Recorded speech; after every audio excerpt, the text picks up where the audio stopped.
ఈ గుడికి 4 ద్వారాలు ఉంటాయి. 4 ద్వారాల్లో కూడా 4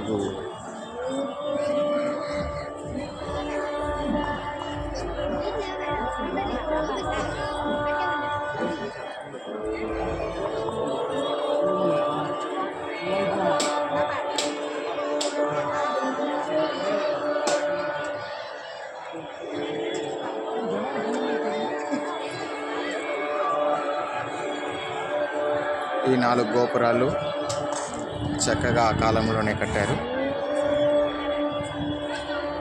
ఈ మధ్య ఈ గోపురం కొంచెం డ్యామేజ్ అయితే మళ్ళీ దాన్ని సరిచేశారనమాట. అది ఎందుకు డ్యామేజ్ అయిందంటే పక్షులు దాని మీద కూర్చోవడం వలన ఆ పక్షులు తిన్నటువంటి ఆ గింజలు అవి మళ్ళా మొలకెత్తి ఆ యొక్క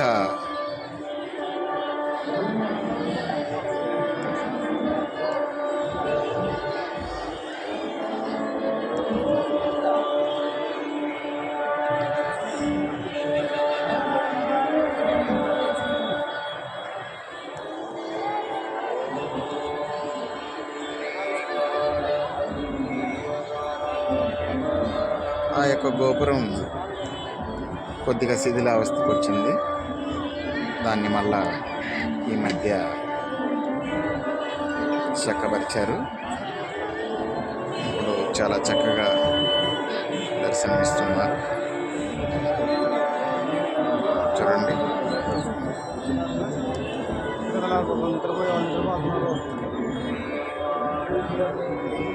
ఈ నది పేరే స్వర్ణముఖి నది.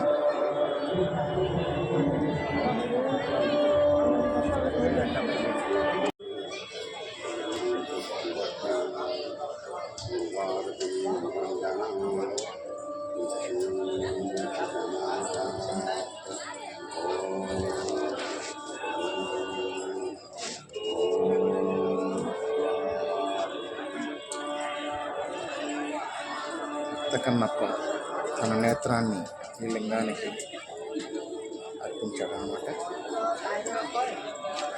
శివయ్య కంటిలో నుంచి రక్తం కారుతూ ఉన్నదని ఒక కన్నుని అతను అర్పిస్తే